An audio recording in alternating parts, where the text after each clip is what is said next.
Well, I have to say, I've never experienced a fireside chat at 8 o'clock in the morning. At least not until I connected with John Colgan, CEO of Solgari in Dublin, Ireland. His warm and casual conversational style truly makes him a person who has you feeling at ease, at home, and by the fire. He's a vibrant individual, extremely passionate about the company he keeps and the business he operates, focused on one thing, the customer. So I invite you to pull up a chair and enjoy John's insights and lighthearted conversation. How is the state of things as far as the country is concerned? What shape is Ireland in? Yeah, I mean, it's like everywhere else, we've been challenged. There's no doubt about that. I think we've responded reasonably well. Certainly at the business level, we've responded very well, I think. Irish businesses are resilient. We've been used to working from an island way before there was internet, etc. So, we've had to overcome those kind of hurdles before. And I think, internationally, a lot of the business that's done out of here is tech or tech based. So I think we've done relatively well. I think the challenge we've had more than the pandemic has been kind of the worry leading up to Brexit. And for Irish-based businesses that do a lot of business with the UK, that was a worry and how that was going to pan out, and it's panned out just fine. There have been challenges, but I think businesses have overcome it.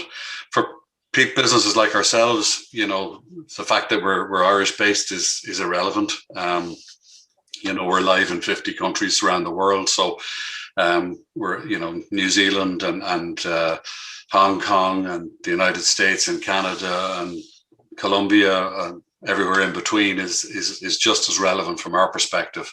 And people were forced to do a lot more thinking about how they access services and remotely was the order of the day. So that sort of played into our space very, very well.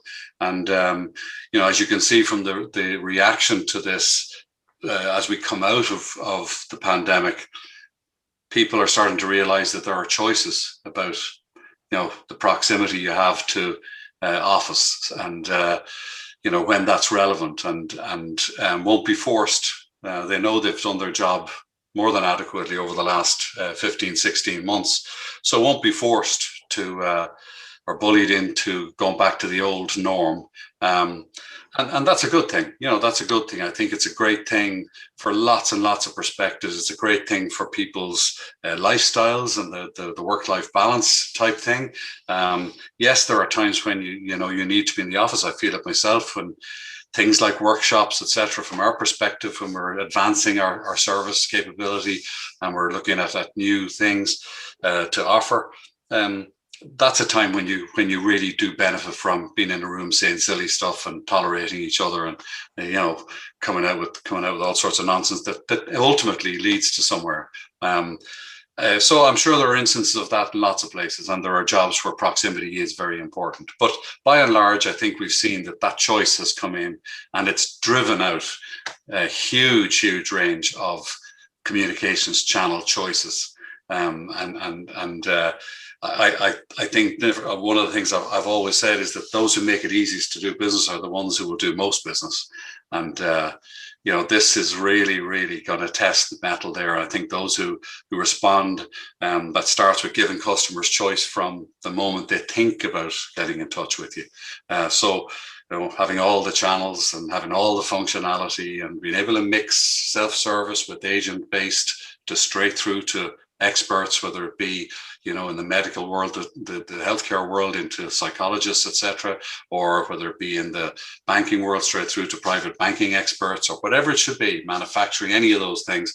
Being able to mix those three things across all the channels, have the full functionality, and making sure from a business perspective, the vital part is that you have all the data in one place so that we can then show the customer that we actually do know you, and that we're not just deploying that intelligence for our benefit, but it's for your benefit and convenience as well. So that's kind of the ethos that we've been working on. And this has kind of forced that into center stage, Peter.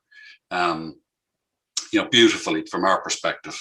Obviously, the pandemic has been a challenge and been a horrible experience for all of us. But if you look at what it has driven out in a business context, that to me is the kernel of it, and it goes back to those who make it easiest to do business will do the most business. Well, I think our the customers' expectations of us were amplified, or should I say magnified, by the pandemic, if nothing else. Literally yesterday, I was so ticked off with my internet provider. I got online and I bought a 1 gig fiber line, and I positioned it online, placed the order. Within seconds, I've got a customer call center getting a hold of me, setting it up, and this afternoon I'm getting an installation. Like, that is the rude awakening that we're all faced with, and that level of demand is what's driving that kind of initiatives behind Solgari, right? Absolutely. We're delighted to respond to that, and we were kind of lucky, Peter, in that when we decided to have a look at this communication space, as an evolution out from the application space, if you like, what we decided was how would we go about making sure that we didn't repeat the same mistakes as we did in the application space. And we understand that you have to take the baby steps as technology allows for you, and I was part of all that, building that mess in the application space myself. And so we built all these transaction processing systems, and that got the high volume stuff for the enterprise and the corporate businesses, automated, meant, you could deploy your manpower doing more useful business things. And that was great as a step. And then we realized, of course, they were all, point solutions with siloed data stores, and somebody asked about a customer position and you had no idea, because their data was across, their checking account and their deposit account system and their car loan system and their mortgage system. And so we had this huge industry for data warehousing, and billions and billions of dollars later, we're still trying to grapple with that, I think. And that great quote, we know about 6% of what we know, I think is we might know 6.5 at this point. So we're grappling with that. And we looked at the communication space. The new channels coming on stream means that there was much more data in the channels. If you look at chats and SMSs, are very obvious, but it's in voice as well. There's lots of data in voice, and social media, WhatsApp, WeChat, Facebook Messenger, all of these things, they're all communications channels. Microsoft Teams, they're all communications channels with nuances as to what they provide for you around that core connection. And so when we looked at that, we thought to ourselves, okay, we have to have a way of integrating the data from all of these channels. We have to make sure that these are not, we don't have a chat provider, and we don't have an SMS provider, we don't have a voice provider, and all of these things, and then have to go about doing another iteration of a warehousing to pull all the data together and make some sense of it for ourselves and for our customers and for the regulator and for our operations managers and our strategic business developers, all of these things, the insights that we can get. But it was more of a challenge than we thought, because when we looked at it, it wasn't just the channels, it was the functionality. We've the age-old telephony systems that make and take and transfer and all those things about calls. And we have the contact center. And what does that mean? It's a wide range of functionality, from inbound automatic contact distribution intelligently to the right part of the organization or the right person. Outbound, how do we deal with bulk across multiple channels? SMS bulk, voice, the old-fashioned dialers, automatic dialers, all that kind of stuff. How do we do that? Right through to tolerating and working with groups. How do we have, work groups that we can, hunt groups, all those kind of traditional contact center things. And then over here, you've got the recording, archiving, and retrieval of all of this stuff for conflict resolution or intelligence or reporting or compliance or whatever it should be. So we looked across all of this and we said, look, we have to have all of the functionality available with all of the channels going in and out through this functionality. And that allows the customer to come in any way they like. It allows them to flip and interchange between channels. but it ensures that all of these interactions are stored chronologically so that you can see the transaction as it builds up or post it building up. You can see it in real time. You can then do real conversational intelligence for everybody's benefit. And I stress that so much, that the real winners here are not the ones that just do it for the business benefit, but that show the customer. You know, a favorite term of mine is show me you know me. And show me you know me by being relevant, by making sure that when I make contact with you about certain things, that you'll treat me the way I want to be treated. When you make contact with me, simple things. Are you coming out on the channel of preference that I've shown you I have on my inbound? You know, are you on my inbound? Do you know what I'm looking for? Are you going to allow me to do the simple stuff like order, reorder, schedule, reschedule automatically and self-service? Because I don't really want to queue up and talk to anyone, but I know exactly what I want to achieve. I'm a power user. I've done it before. Do you also know when I need agent assistance? And that could be consultative assistance. Or from a business perspective, it's okay for me to see a sales opportunity and pass me across so that the agent can do that as well. It's a two-way street, this intelligence thing. Or thirdly, do you know that when I make a certain contact in a certain way, that I should go straight through to an expert, bypass the automated self-service, bypass the agent, and go straight to, you know, my private banker, my psychologist, my manufacturing expert, my, you know, whatever it should be. So that's the kind of intelligence that shows me you know me. And that's what people like. They feel valued, because they are valued. And so they're the real winners, I think, the ones who understand the two-way street of that intelligence use.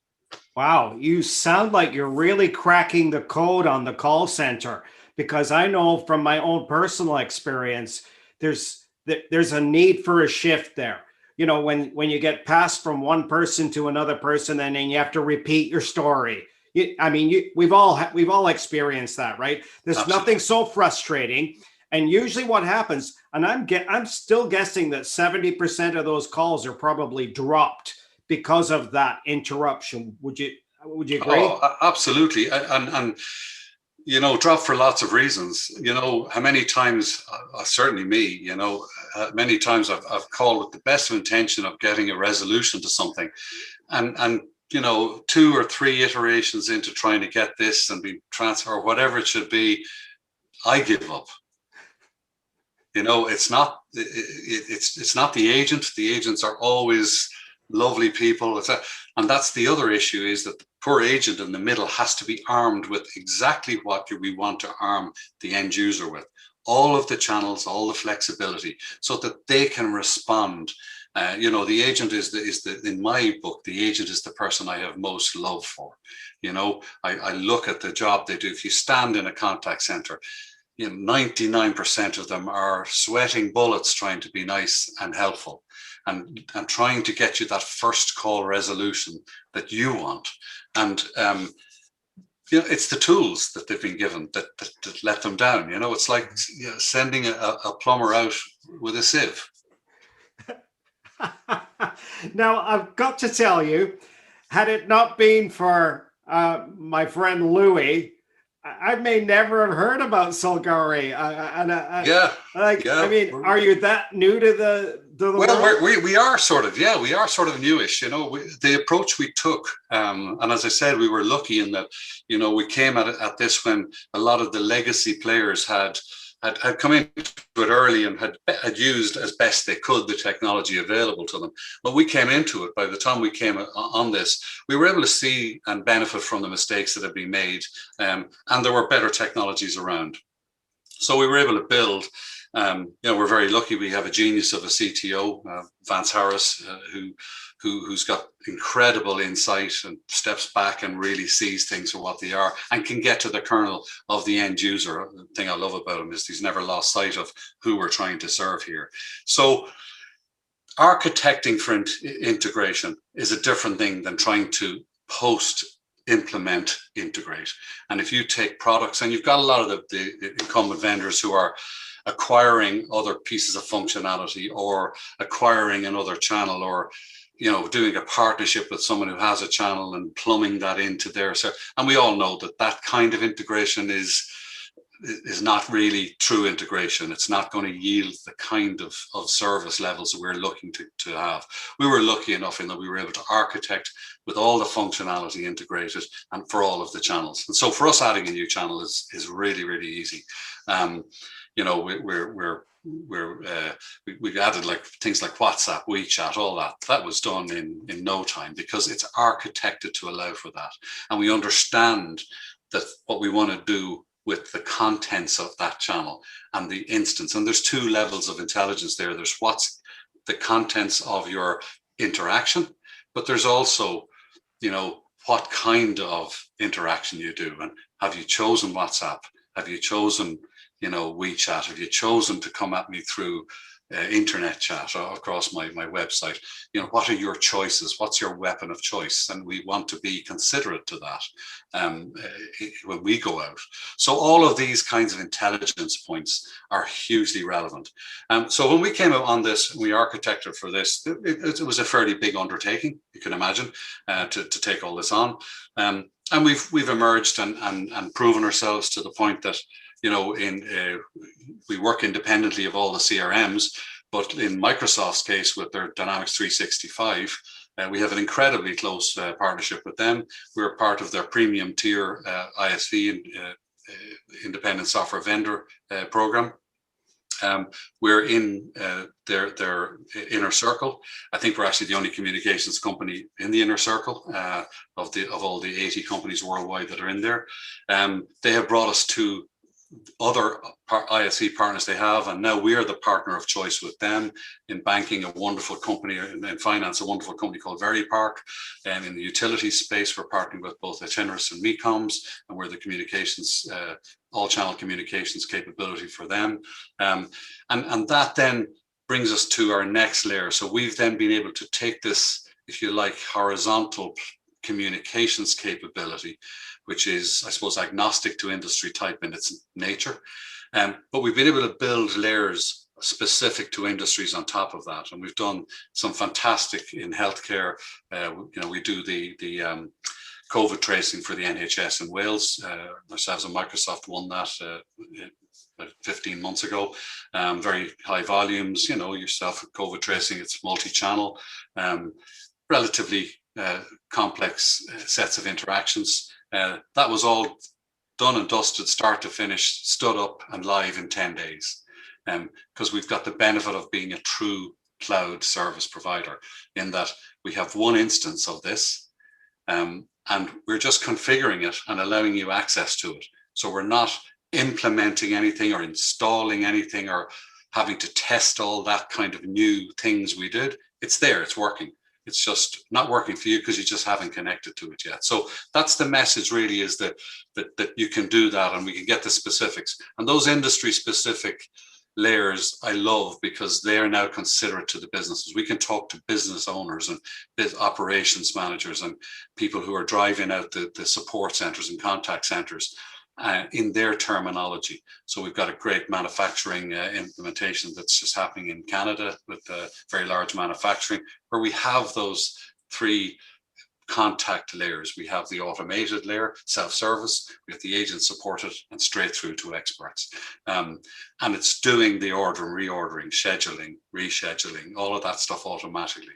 So it's very considerate to higher throughput for the business, first call resolution from the customer's point of view, and therefore the whole idea of customer satisfaction, and more business.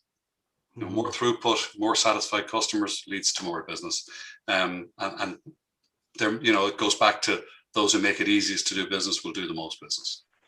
Tell us a little bit about the man behind the company, because I've taken a look and I've seen your team, and you're still building on your team, as I've noticed over the last months. But every one of them appears to be one of these solid, mature, experienced people. So you got a lot of bandwidth just in talent that I see. But tell us a little bit about you and how you got into this, and then of course chose all these great guys to support you? Yeah, so I mean, I suppose that the background to myself is, I was a programmer way back, a really bad one, and I love technology. I love using it, but I have a very low tolerance level for it. It works, and it should work intuitively, or it doesn't work at all for me. And I think that's probably because I'm intellectually challenged, I suspect. But so be it. That's the way it is. And I've moved forward from that and gone through various consulting backgrounds and management consulting and the like. Was part of building up a number of companies and involved in sales to Texas Instruments and Level 3 communications in Denver and Colorado in previous lives. Love the notion of team. I grew up as a cross-country runner, which was very solitary, and I discovered team sports. We have a team sport here called Gaelic football, which is a great sport now. When I was playing it, it was closer to legalized faction fighting, but it was a team sport, and we were faction fighting together. And I enjoyed all that team elements and bringing out the best in people, and then bringing the best in you, and the synchronicity of that, and the power of the combined being greater than the addition of the parts. So that's a very important part of it for me, and I love seeing people trying to cooperate. I love, I look at co-workers as co-operators, and that's been a kind of an essence of everything I've tried to do. So, building the team around us, you mentioned, Louis. People like Louis are core to this, the spine of this, because they're my kind of people. They're substantial individuals and human beings to start with, and you can only be a substantial professional if you bring that to play. So bring yourself to work is what I always say. Don't be somebody else, and be authentic and be yourself. You don't have to act then, so there's no pressure. So we love that, and the team is building out beautifully. We just made another couple of additions yesterday. I'm very excited about, and from all over the place. It's fantastic. We're spread everywhere, and we eat our own dog food. We use Solgari all the time communicating, so it works perfectly. We recently did up our offices at the start of the pandemic. We were doing up our offices, and I wonder why, because there's very few people going back in there, but they're beautiful. If you should ever be around, Peter, you're more than welcome. In fact, you could take up residence in part of it. So yeah, so that the team building around that is very important. And I think then what we're trying to achieve, being exciting in that, we're trying to make a difference. We're trying to make things better for people. We're trying to, the way I look at this is people who use Solgari and who are customers of our customers will do all the business that they need to do in a much shorter space of time, and have more time to express themselves in the core life choice that they've made, whatever their job is, whatever they do in their pastimes. So that's really the difference we want to make. We want to see a tangible difference for the end user of our customers. And that drives us every day. Every day we look to see the impact that makes. So yeah, I love the team thing. I'm very involved in a rugby club here. So I've got 3 sons who've played rugby all their lives and are adults now, and 2 of them are still playing. And so, yeah, it's great. I used to be in a role where I managed long distance. And one of the things that I used to default to is I always hired someone who could actually replace me at my furthest point. And I sense, taking a look at the mix of your people, that you've done just that.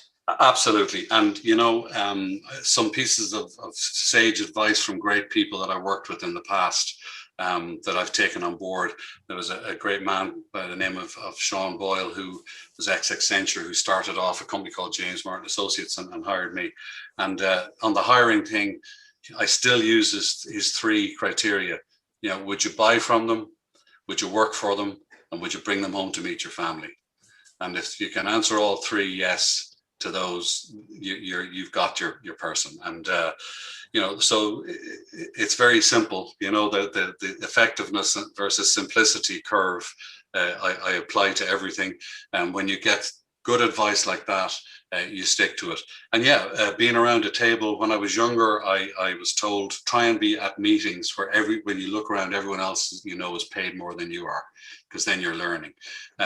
When you move on a bit and the salary thing becomes irrelevant, make sure you're sitting in a room where everybody in that room is better than you are. And I'm very lucky like that. And it's easy in my case to be surrounded by people who are better than me, but I'm very lucky in that when we're in our meetings, we have people like Louis, we have Sebastian, some of the recent hires that you've seen, these are our stars. And so hiring people who are better than yourself is not something to be insecure about. It's something to celebrate. And then you're constantly learning, and hopefully from my experiences, they're learning from me. And that's the way it rolls forward with us. We have a completely flat organization in terms of importance. The most important people in our company are the customer facing people, our sales people, our sales support people, our onboarding team. All of those people are the most important people in our company. Yeah, I always said that as an ex-retail operations person, your weakest link is generally always right in front of the customer, right? You got to be careful about that. Absolutely. It's my dad used to say, it's why I push your mother in front of me in the door of every new room. Give a good first impression, put your best person forward. So our best people are leading our company from the customer facing perimeter fence, if you like, back into the heart of what we're delivering. Yeah. Now, if we look at your company, it looks like it does a lot of things, but I think people are probably misunderstand that, because I'm of the mind, and tell me if I'm wrong, that you really only do one thing. Yeah, you're right. We just make it easier for people to communicate with businesses. And even if you look under the cover of this gorgeous integration that we've architected, that's only for one purpose. It's only so that the business can actually know the person they're dealing with, have all of the data that's relevant, and be context relevant, so that when somebody comes on, they can resolve that on first contact, whether it be whatever channel they come across, first contact for the customer's benefit. So it's all about making that contact easier and more fruitful. So we love this whole notion of how do you drive up first call resolution. And it's always comes back to that same thing, Peter. It always comes back to making it easier for people to get in touch with you any way they want, and to make sure that they get in touch with the right part of your organization that has the expertise and that could be self-service. You could have automated that expertise if it's scheduling or order taking or whatever it should be. And so it's really about that all the time. That little cloud, that little bubble never leaves our thinking. Yeah. Now, Inspire's coming up probably, I'm thinking within days, maybe from now. Is that going to be a virtual thing again? Yes, it is. Yeah, it is. I think this year, and hopefully then next year we'll be back able to meet in person. And I think for events like that, they're much better if you are meeting in person. Mind you, I think companies like Microsoft have done a great job in being able to, if you like, replicate what Inspire has been. And it's such a ginormous event to go to. It's inspiring, but to be able to replicate that and to ensure that enough people get connectivity and that the content is given out the same way with the same vibrance, and I think they've done a fantastic job in it. So we're excited about it. We always fully participate in it. We love the endorsement that Microsoft have given to us. We love the fact that we have enabled them to win deals that they otherwise wouldn't have won, and those enterprise deals where, they have great capability themselves, and they've got communications capability built on top of that. But we complement that. We extend what the reach of that, and we extend the depth of it. And so those complementary nature of that is what's really come to the fore in winning some great business around the world. And their partnership program is amazingly open. I think it's a reflection of the man that is running the company, in that it is fully transparent. It is incredibly considerate to the partners. So we love it, and we're thriving in it, and thriving with the other ISV partners around it. So there's a great vibrance attached to that too, with ourselves and Very Park, and ourselves and Avanade, and people like that, where we're bringing different aspects and different perspectives into a melting pot, and the solution capability that comes out of that is just so tasty. It's fantastic. So that's been enabled by the ISV program, and obviously Inspire reflects a lot of that. Well, it's inspirational in itself, because I keep hearing the passion that you have, and in fact, you stated it clearly in your statement on your website about the importance of collaboration. And people have really undervalued that, in the past. And I think it's this big wake-up call that the world has had that said, oh my God, I can't do all this on my own. I shouldn't have to do this all on my own. And we shouldn't either. I've been a proponent a long time about get somebody who knows what the hell they're doing with this. I can't be everything to everyone. And I see this real collective effort on the part of Solgari. It's evident. It's evident in the way you speak. It's evident in your personal passion. I mean, what a cornerstone for an organization. Yeah, and I think the world has woken up to that as well, Peter. I think that that whole partnership thing, and we used to talk back in the level 3 days about the kind of competition and cooperation, and co-opetition, and all these words were bandied around, and I think people just realize that you focus on a core that's important to you and what you want to achieve. And you never became a better golfer because the other guy missed a shot. It's not about that. It's about cooperating. It's about adding, in the golf, to bring the golf analogy forward. If you can dovetail with the guy, and you have a good hole and he's a good hole, then that's really what it's about. And so we're bringing our strength to the fore. We're charging forward with it, because it's our only focus point. We're going to be better and faster at charging ahead than people who have multiple points that they're extending out into the market with. And so that's where, a partnership between the likes of us as a specialist, and, if you like, a much broader play like Microsoft, will always have a relevance, because, with the best will in the world, and with all due respect, and they're amazing, my God, look at them. They can't be brilliant at everything. So the recognition of that is their program. The reflection of their CEO is how open and transparent that is. And, it's like the bus engine, or the engine builder. If they partner with the bodybuilder of buses and vans and Jeeps and whatever, they become much more relevant in much more places. And so it's as simple as that analogy. So we love it. We absolutely love it. And we love dealing with the people from other companies and the vibrance that brings. And we've got some fantastic partner people in Microsoft and in the other partners that we deal with, people like Kyle Hill and Avanade, and amazing people that we learn so much from. We get so much of life enthusiasm from them as people and as professionals. So there's a vibrance to this community and cooperation that speaks to itself, and I think it reflects then in what the end customer gets. That they're actually getting relevance, as distinct from people selling products. And again, it was something I learned in the Texas Instruments days. A great man called Jeff Bryseth, who used to say, keep your product in your pocket. Listen to what the person's problems are and what they want to achieve, and just keep your product in your pocket.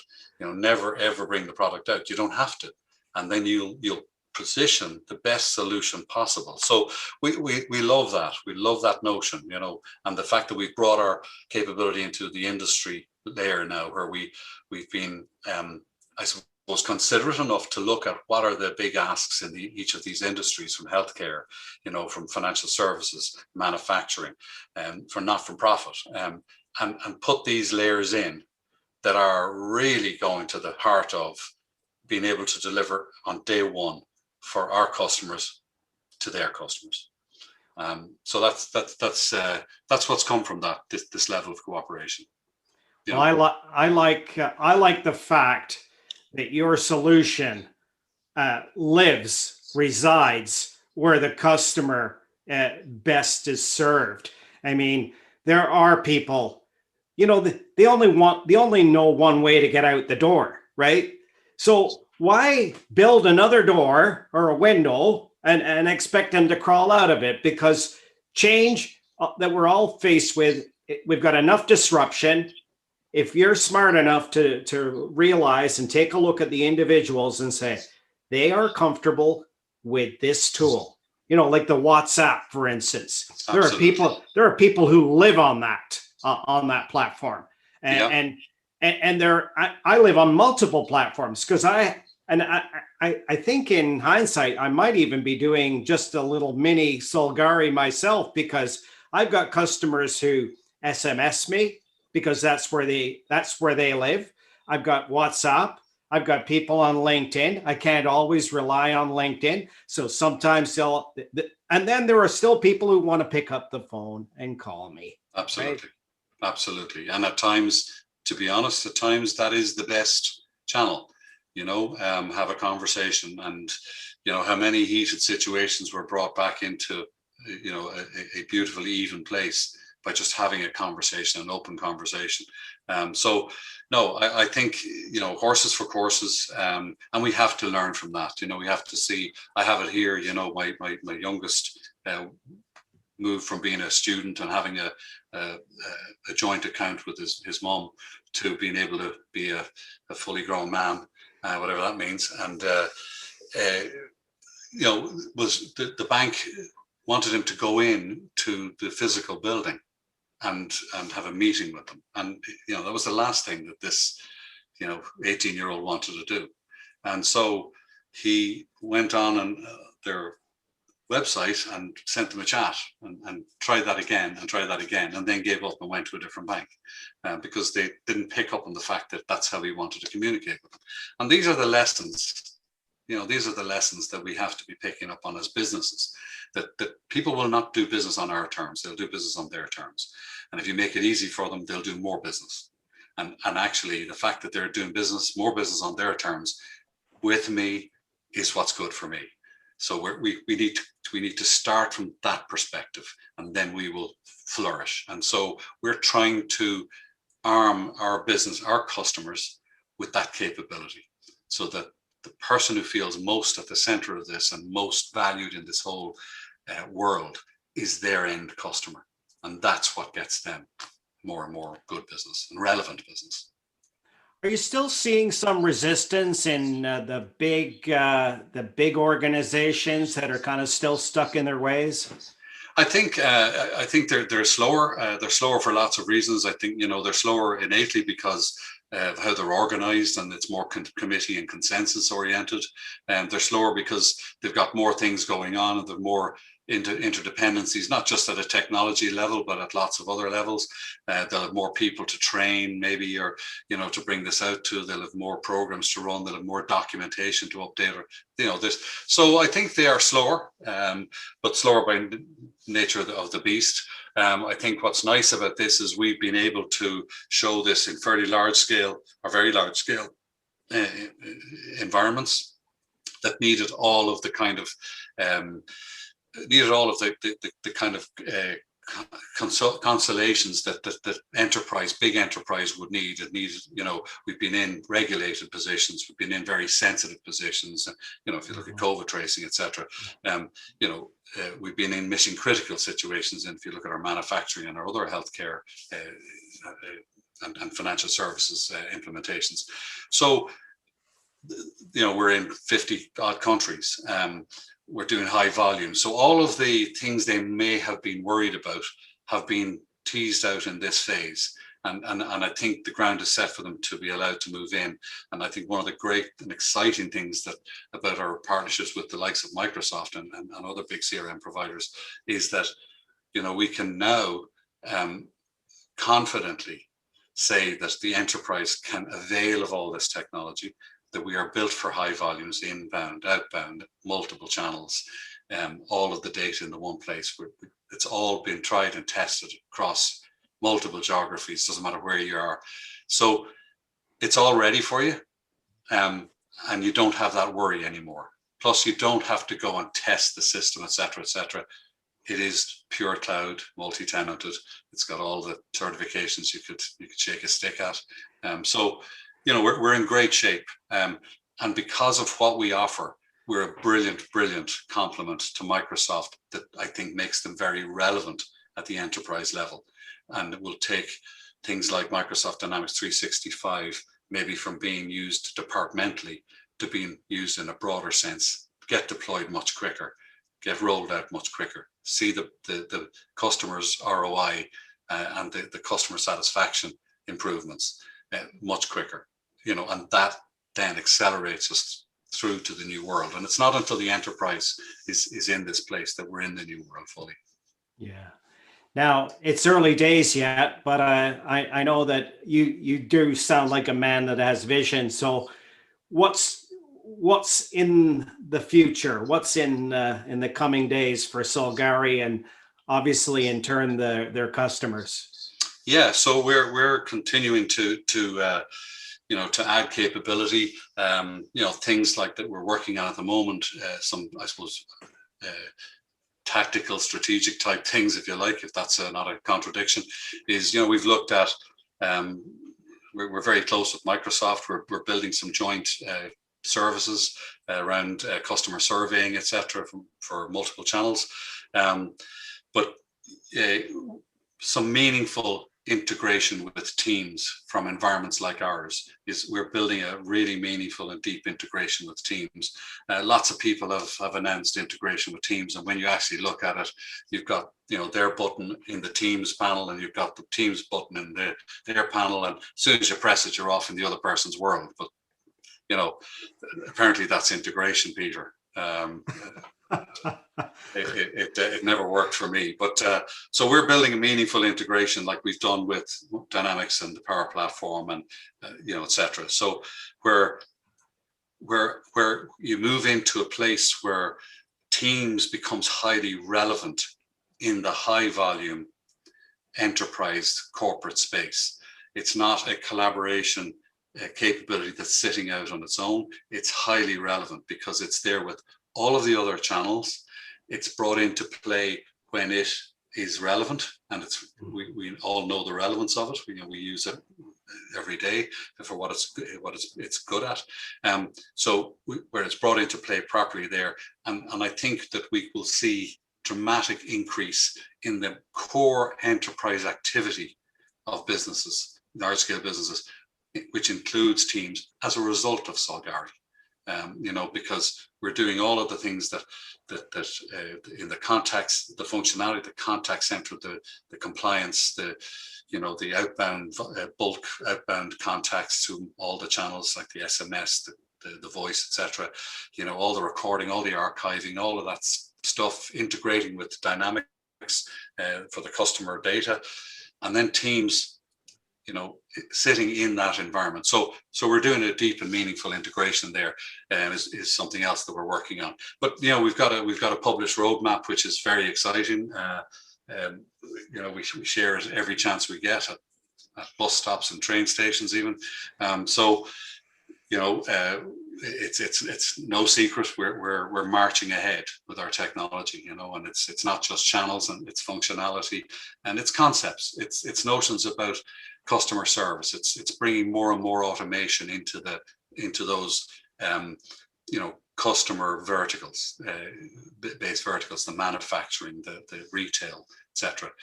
Making an impact for the customer in there. So we're adding all the time. We take full payments, for example, so you can have a beautiful retail experience, start to finish. You could have it, as I said, self-service. You could have it agent assisted. You could have it directly with the expert for a more consultative sale, and close the deal there and then, which is what the customer wants and what the business wants. So we can process payments. We're PCI DSS certified. So we've put everything in place for you. We're a licensed telco. We've got the same license as every telecoms company in the world, BT, Deutsche Telekom, etc. And the reason we have that is not because we want to be a telco. It's because we want to be able to get you numbers really quickly if you need them in different parts of the world. We want to be able to do local number presentation so that you can be considerate to your clients when you phone them in whatever state they're in, that the local number will present to them. Things like that. We want to be rapid. We want to get the best wholesale platinum rates on the PSTN stuff so that we can pass them on to our customers and keep their operations costs down. So we've kind of looked at this completely and said, what does somebody need out of the box to turn on? And if you take something like Microsoft Dynamics and the Power Platform with Solgari, configure it, turn it on, you have done a huge amount of digital transformation right there, just by doing that. And your customers will feel the digital experience much more readily and in their favor.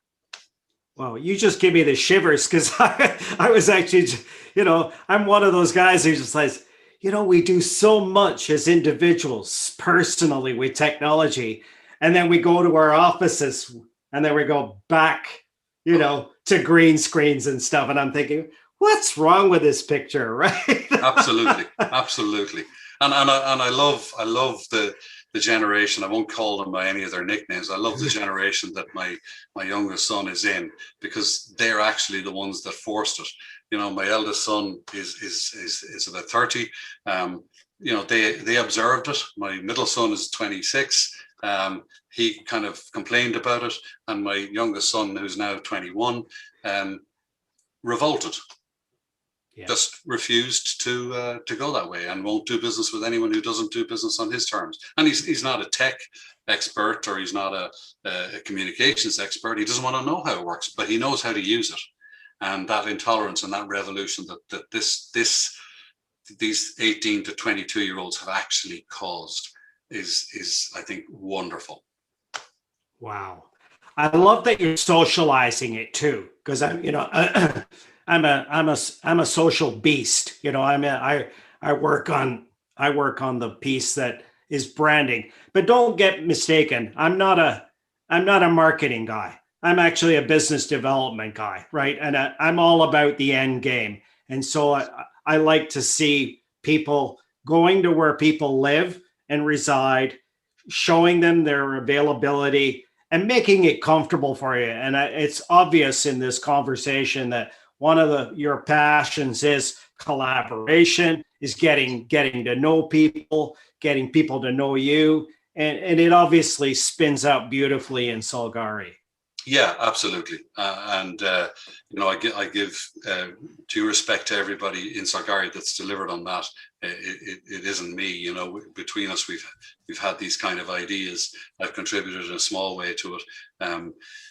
But it is reflective of how I would like to do business. It's reflective of how I would like to live my life.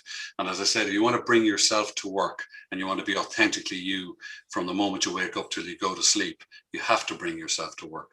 Well, then why should we be operating differently? And I mean this at every level. Technologically, why should we be operating differently? And as you pointed out beautifully there with the green screen example, that's ridiculous. But also, why should we be operating? And I think this is the other thing that the remote working thing has done. Why should we be operating differently at an individual level? And something seems to happen to people when they get brought into organization structures. And sadly, when they get put into elevated positions and promoted, and we start getting these empires, and we start getting these empire protections, and then that promotes bad behavior. And I see a lot of that impacting badly on younger people who are in that particular organization. And I would have noticed this from sports teams over the years, that you get a bad captain, you get a bad coach, you get a bad attitude in the team. You get people whose confidence are suffering. And that's not good for anyone. It's not good for everyone. So, what's good for the individual is good for the team.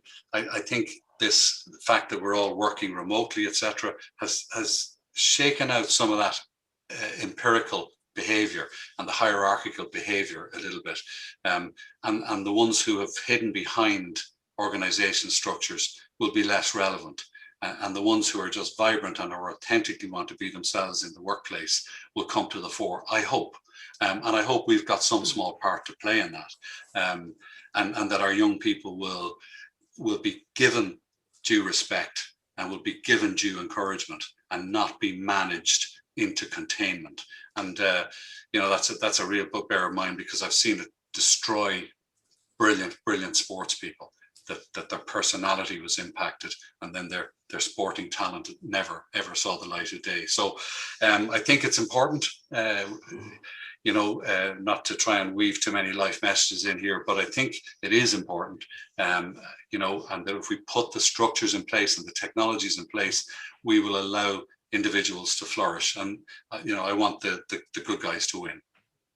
Life messages are important because they're the cornerstone of your personal brand, and they're definitely the cornerstone of Solgari. One of the things that people want today more than anything is to belong to something. And from what I can see, and based on the description that you've given of just the way that you work and the way that you roll, is that you're allowing individuals to come in to your world, but at their pace and at their comfort level. Yeah, and also to come into our space and define our world.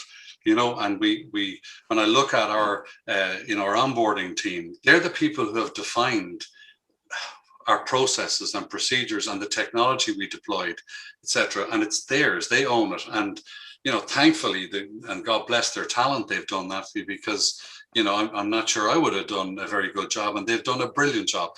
And likewise for everybody else, and you mentioned Louis has come in. I hope that none of us have ever told Louis how to do what he's meant to do, and he's got a process that he follows, and he's doing it. And we don't want him to feel like we don't love him or we're not involved with him, and like everyone else in the company. But we don't want to be sitting on his shoulder, making him feel like we're watching what he's at. It's just respect people. They're all so talented. They're all such brilliant people to observe and to watch, and just let them flourish, let them, and you'll get a much better result. And where they seek advice, or where you have some advice, like the mentors I've had through my life, and I've been very, very lucky, offer that, but offer it as advice you might want to think about, as distinct from any kind of dictatorial way or any kind of structure that's going to generate its own currency.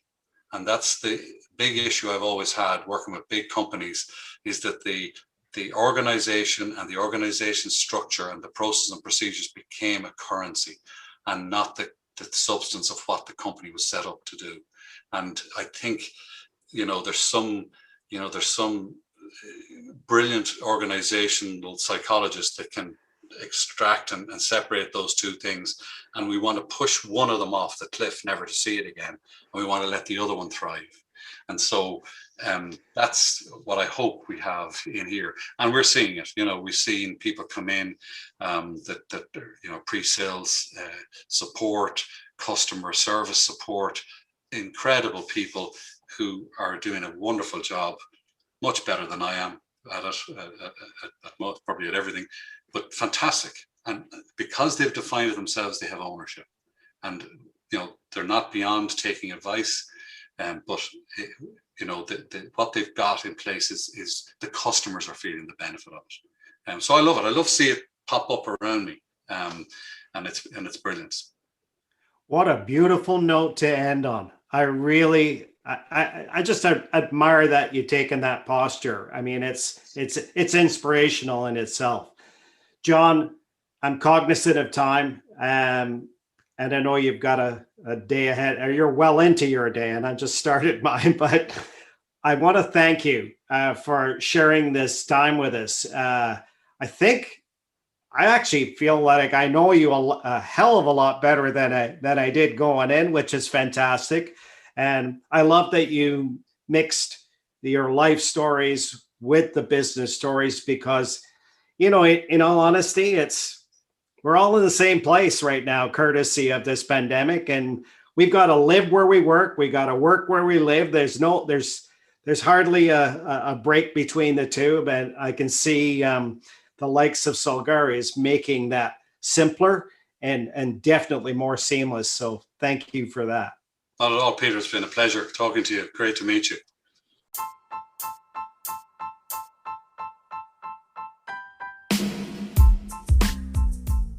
I hope, like myself, that you enjoyed hearing about Solgari and John. He's an open book about both himself and the business.